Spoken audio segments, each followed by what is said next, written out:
இப்போ நடந்த அந்த வேலுசாமிபுரம் வந்து வேலுசாமிபுரத்தில் தான் நடந்துச்சு.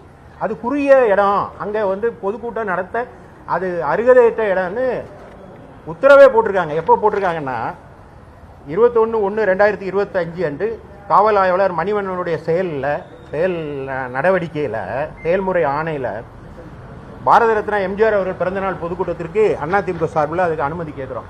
அதில் 2வது பாயிண்டாக அவர் சொல்லுகிறார், தாங்கள் பொதுக்கூட்டம் நடத்த அனுமதி கேட்ட வேலுசாமிபுரம் அதிக அளவில் மக்கள் போக்குவரத்து மிகுந்த பகுதி என்பதாலும் குறுகிய சாலை என்பதாலும் கூட்டம் கூடும்போது 2 பக்கம் சாலையை மறைக்கும் சூழ்நிலை ஏற்படும் அப்படின்னு சொன்ன அரசாங்கம் வேலுசாமிபுரத்தை கொடுத்தா அப்புறம் அங்கே இது நடக்காமல் என்ன செய்யும்? இப்போ நிறைய பேர் கேட்குறாங்க விஜயை அரெஸ்ட் பண்ணணும் அப்படின்னு கேட்குறாங்க. சட்ட ரீதியாக அப்படி பண்ணுறது முறையாக இருக்காதுன்னு நான் நினைக்கிறேன். ஏன்னு கேட்டால் உங்களுக்கு வந்து 2 வகையான இது இருக்குது. ஏற்கனவே அனுமதிக்கப்பட்ட இடத்துக்கு தான் அவர் வந்து கலந்துக்கிறார். இப்போ அல்லு அர்ஜுன் கேஸும் இதுவும் ஒன்றாகாது. நடிகர் அல்லு அர்ஜுன் வந்து ஒரு தியேட்டரில் நடைபெற்ற விழாவுக்கு போனார். அந்த விழாவுக்கு போனது வந்து ஏற்கனவே அவர் ஏற்பாடு செய்யாத ஒரு அறிவிக்காத ஒரு இடத்திற்கு போகும்போது ஏற்படுகிறதுக்கு அவர் பொறுப்பு.